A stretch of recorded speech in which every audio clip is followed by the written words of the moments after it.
Hello, my dear friends. This is Rabbi Aharon Dobinsky coming to you today from the holy city of Yerushalayim, Jerusalem, Israel. We start a brand new year with a brand new portion in Torah right from the very beginning, Breishis, in the beginning. Breishis, in the beginning. Since we make a habit of learning Torah and analyzing Torah and trying to decide what's important, what do we need to build on, what can we learn from this, let's start right at the beginning, Breishis. It says in Breishis that Hashem created the universe basically in 6 days, and on the seventh day he ceased from work and he rested.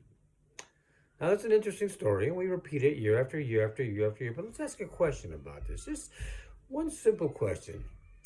Anyone, the creator of the universe specifically, who would create a universe, could he not have all done it in the snap of a finger, in a blink of an eye? Why did he take 7 days? Why 7 days? So we could have 7 days in our week, and then the last day is a day of rest. These are all valid answers to the question, but let's get a little bit deeper into this. Why did it not just come as a blink of an eye, a snap of the fingers? Why did Hashem not just say, okay, I know what I want here, and voila, it's done? Because he's a father, as I've told you many times before. And as a father, he wants to teach his children lessons. This is the very first lesson. What is the lesson he's trying to teach us here? Well, we can guess at it. We really don't know for sure. The intentions of the Almighty are not necessarily things that are in our knowledge base, but we can come up with some pretty good ideas. For example, he's trying to teach us that things are a process in life. Things aren't a snap of the fingers, a blink of an eye, a word that is expressed one way or another. Everything is a process. If you were a track person and you were going to run the high hurdles, you probably wouldn't start out by jumping the first high hurdle and going through the next one and the next one. If you did, you'd probably fall down a lot in the very beginning because you're not used to it. So you'd start with running the track. Then you take lower hurdles, then you increase the height and increase the height and increase the height. It's a process to get to the point where you can actually do the high hurdles. Who knows? If you get to the point where you're really good at it, you might decide to try the high jump, where you could jump heights that are higher than you are, or pole vault, where you can get even beyond that. The point is, it's a process, and everything we do is a process. I have people come to me all the time who are Hoser B'Tshuva, like I am. I'm a Hoser B'Tshuva. People say Baal Tshuva. Baal Teshuva means you're a master of Teshuva. And I'm not a master of it. I just returned to Teshuvah. That's who I am. I'm a Hoser B'Tshuva. I returned to Teshuvah. And I would like to think I could be a Baal Teshuvah at some point. But who would know what that point was besides the Almighty himself? So I consider to refer to myself as Hoser B'Tshuva. So I talked to a lot of others who are like this. People who grew up in an area where I thought I was really, really religious. Really, really religious. Why did I think I was religious? Because from third grade on in regular school, every day, Monday through Thursday, we went to Hebrew school for 2.5 hours after school. Every day, Monday through Thursday, we had a carpool. The mothers took turns, and mothers didn't work in those days; they worked at home. So they took turns, and they took us to the shul where we went to go to Hebrew school. Sunday, we went to Sunday school. Saturday, I went to the junior congregation, which was for kids in the shul. So you could say in my world, 6 days of 7 were devoted to being in shul. But we were not as religious as I thought we were. Our kashrus was not what it should have been necessarily. A lot of things we did weren't necessarily what they should have been. We lived a good deal from our shul, so walking was an impractical type of thing. So we had to drive. There were many, many other things, but we were doing, at that time, what we knew best how to do. My parents guided us to the point where we did more, and that was a good base. It was a good start. It wasn't the end, but it was a good start. As I got older, I went through all the different phases that other people go through. Sometimes more religious, sometimes less religious, all depending on my mood at the time, because, when you're growing up, your moods do change. However, when I finally got to the point where I decided to become committed, to become an observant Jew, become a Hoser B'Tshuva, come back and take care of all the halachos. I did that. And at least I think I did. I've done it to the best of my ability. I'm sure there are things that are not exactly right. However, the point is, I tried. I did the best I could at this. Now, I have people come to me all the time and they want to be a chuzar b'tshuva. They have been, they didn't have the background that I had and as a child.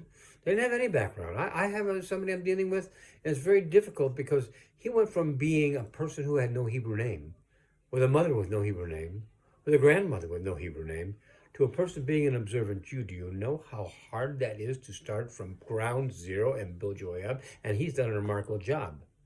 I must tell you, for everyone like him, there's a dozen, 100, 1,000, I don't know how many, who start the trek like that, but who find it to be too cumbersome. They cannot keep it up. It's way, way too much, which is why when people convert, it's not a 6-month process. It's a 5-year process. It takes time because you have to ease in to all the things you have to take care of because it's a process. And Hashem teaches us very early on in Breishis. It's a process. The way he created the universe. First he created the day, the light from the darkness, day and night, the suns, the moons, and he goes on and on and on. He does them all separately to show us, even in his world of creation, there is a process. And at the end of that process is Shabbat, where you may rest from the process. These are things that we, as human beings, need to know. What better way to learn them than from our Father in heaven? He teaches us this in the very, very first book of Torah. He teaches us when you're going to do something, it's a process. Make it into individual tasks and take it forward from there. And that's what we have to learn how to do, not just in our religion, but in everything in our lives. As you build a business, sometimes people come to me and say, I got this great idea for a business yesterday, and I'm going to start doing this in 2 months. No, you're missing the point. You got the idea to do this business yesterday. So you've already missed the beginning, but you can start making it up today, not 2 months from now, today. Why? You got the idea now, so you could take the steps to put this idea into motion now. What do I mean by put it into motion? It doesn't matter. Name the business. Get a notebook and start making notes. These are some things, thoughts I've had about what I want to do in my business. Do something. Do anything. Okay, you don't need to open a store today. You don't need to open your business today. But you need to do something on it. It's a process, and the process begins at the time you get the idea. This happens in every phase of our lives. A spark, an idea in our head. My Rebbitzin asks me all the time, how do you sit there and talk to people for minutes on end without any notes? Because I know what I want to say. How do I know what I want to say? Well, I would love to tell you that I'm so bright and I'm so well learned that it just comes to me, and it comes out of all the things I've learned in my life, and some of it does to some extent, but that's not where it comes from. My ideas come strictly from HaKadosh Baruch Hu. And so I'll be sitting there and I'll say, what can I do? What can I talk to the people about today? What do you think they need to know? What would you like me to say to them? And even though you might think it's a little bit strange, I actually think I get a sign. I get something pops into my head that wasn't there a moment ago. To me, it's only one place that could come from. Because you see, remember, there's a little spark in here, which is a little spark from him up there. We are part of him, and he makes sure to communicate with us. It's like a little ship corresponding with a mothership. And he's, in this case, the mothership. This is where our ideas come from, and our innovations come from. Do you really think that man discovered things all by himself to discover fire? What made him get the idea to create fire? Hashem gave the idea to create fire. Where did the idea come from? From anything that we benefit from today. It came from a little thing that became a bigger thing, that became a bigger thing, that became a bigger thing. And what ends up happening, eventually it gets great. The people who lived 1,000 years ago couldn't begin to foretell, to foresee what world we live in today, how you can pick up what looks like a little brick and sit here and tap, tap, tap, tap, tap, and talk to someone halfway around the world in a matter of seconds. They couldn't even conceive of something like that. They would have thought it was ridiculous. As a matter of fact, the Ravs always said, may Mashiach come soon, may I not be here when he comes. And there are many interpretations of that, but one of the interpretations is they didn't feel comfortable that they could go beyond all the distractions of the life we have today. and live the kind of life that you need to live to be a Torah observant person. So remember, if you're not there yet, it's not because you're doing anything wrong. It's because it's a process. It's a step after a step after a step after a step. And then one day you look back and you say, oh my goodness, look how far I've come. And when you get there, what you're going to find out, and I don't mean to disturb you with, but the fact is, you're going to find out as far as you've come, you've got far much further to go, which is not a bad thing. The process is a great thing. The learning is wonderful that you bring into your life that you can share with others. So my friends, remember, as we start this new year, as we start this new Torah, it's teaching us that we ourselves need to learn that everything in life is a process. And we must follow this process to get all the things that are worthwhile for us in our lives. Be well, my friends. God bless. All the best.